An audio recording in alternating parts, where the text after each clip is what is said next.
নমস্কার, আসে না তো ফিরে ইউটিউব চ্যানেলের পক্ষ থেকে সকল গল্পপ্রেমী শ্রোতাদের জানাই স্বাগতম। এই চ্যানেলে কোনো গল্পই কাল্পনিক নয়, কারো না কারোর সাথে ঘটে যাওয়া ঘটনা গল্প আকারে আপনাদের শোনানো হয়। যদি আপনাদের ভালো লেগে থাকে তাহলে একটা লাইক দেবেন, আর এরকম গল্প শুনতে চ্যানেলটি সাবস্ক্রাইব করবেন। শুরু হচ্ছে আজকের রহস্য ধারাবাহিক ভূতের গল্প বিরিঞ্চিপোতায় সন্ধ্যাবেলা। কাহিনী ধীমান বৈদ্য, গল্প পাঠে ধীমান বৈদ্য। আজ শুনবেন প্রথম পর্ব। আমার ঠাকুরদাদা হরিপদ বৈদ্য ছিলেন এক সময়ে সুন্দরবনের নামকরা ওঝা বা গুণিন। এক নামে সবাই চিনত, খোঁড়া হরিবৈদ্য বলে। আমি তার একমাত্র নাতি ধীমান বৈদ্য। আজকের গল্পটি ঘটেছিল আমার ঠাকুরদাদার সঙ্গে আজ থেকে প্রায় 30 বছর আগে, বিরিঞ্চিপোতার ঠিক সন্ধ্যাবেলায়। তাই গল্পের নাম বিরিঞ্চিপোতায় সন্ধ্যাবেলা। ঠাকুরদাদা পেশায় কবিরাজ মানুষ। ফুকফাক, টুকটাক, ভূত ঝাড়ানো, সাপে কাটা রুগী দেখা, এইসব হলো ওনার কাজ। সারাদিন প্রায় গ্রামে গ্রামে ঘুরে বেড়াতো। সেদিন সন্ধ্যাবেলায় বারান্দায় বসে ঠাকুরদাদার মুখে রামায়ণের কথা শুনছি। হঠাৎ কে যেন একটা কথা বলল, হরিদা বাড়ি আছেন?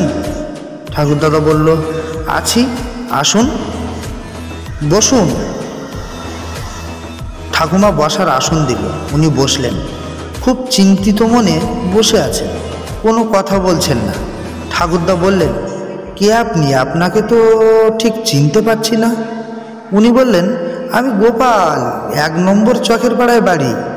আপনার কাছে এসেছিলাম, বাড়িতে খুব বিপদ, আপনি না গেলে মেয়েটা মারা যাবে। ঠাকুরদাদা জিজ্ঞাসা করল, কেন, কি হয়েছে? কি জানি, কিছু খায় না, কথাও বলে না কারোর সঙ্গে, আলো দেখলে রেগে যায়, আর একা একা যেন কী সব বলে। অনেককে দেখিয়েছি কিন্তু কিছুই হয়নি, সবাই আপনার কথা বললেন, তাই আপনার কাছে এলাম, চলুন দয়া করে। ঠাকুরদা বলল, ও বুঝতে পেরেছি, তাই এখন তো আমি আর যেতে পারবো না। একে আমি খোঁড়া মানুষ, তার উপরে রাত্রির অন্ধকার। এক কাজ করুন, রাত্রিটা আমাদের বাড়ি থেকে যান, সকালে দুজন যাব।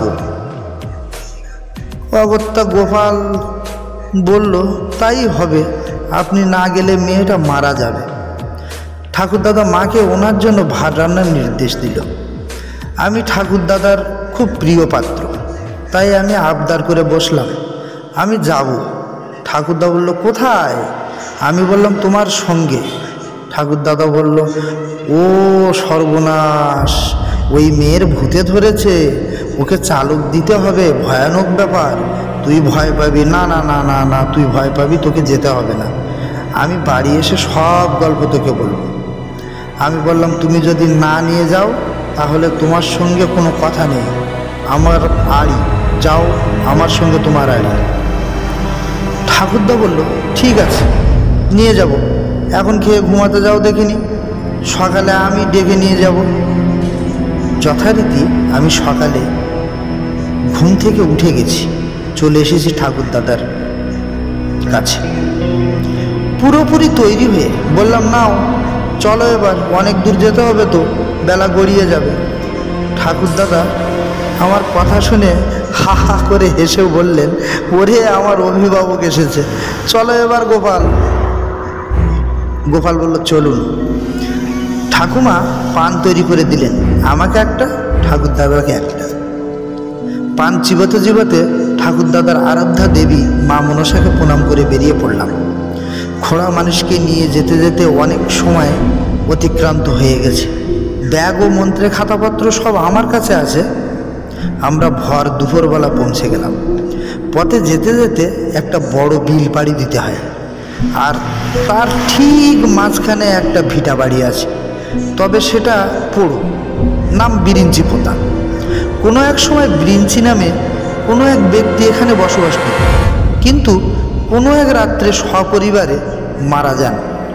এখান থেকে এটা একটা ভূতরে জায়গা, কেউ কখনো যায় না। সবাই বলে সন্ধ্যাবেলা কেউ গেলে আর ফেরে না। এই গল্পটা আমাকে শোনালেন ঠাকুরদা। আর গল্পে গল্পে আমরা পৌঁছে গেলাম গোপালের বাড়ি। আর যেই না পৌঁছে গেলাম তখনই শুনতে পেলাম চিৎকার। বলছে, কে এসেছে? ওকে এই মুহূর্তে বের করে দাও, নইলে আমি সব শেষ করে দেবো, লণ্ডভণ্ড করে দেবো সব। আমি তো শুনে ভয় পেয়ে গেছি। ঠাকুর দাদা বলল, ভয় পেও না দাদা, এক্ষুনি ঠিক করে দেব, খাতাপত্র সব সঙ্গে আছে, কোনো চিন্তা নেই। আমি জানি ঠাকুর দাদাকে সবাই গুরুমশাই বলে মানে, ওস্তাদ মানুষ। গোপাল বলল, দাদা বেলা অনেক হয়ে গেছে, খাওয়া দাওয়া করে কাজ করা যাবে। স্নানের জন্য তেল দিল আর খাওয়ার ব্যবস্থা করলো। ওদিকে ঘরের থেকে বলছে, ওকে আমি যেতে দেবো না, ও আমার সর্বনাশ করার জন্য এসেছে। আমি এতদিন ধরে বাস করছি ওর শরীরে, ওর শরীর ছেড়ে যাব না, কখনো যাব না। ওর একদিন কি আমার একদিন। ধন্যবাদ প্রথম পর্বের গল্পটি মন দিয়ে শোনার জন্য। আগামীকাল থাকছে দ্বিতীয় পর্বের গল্প, শুনতে অবশ্যই ভুলবেন না। ততক্ষণ সুস্থ থাকুন, ভালো থাকুন।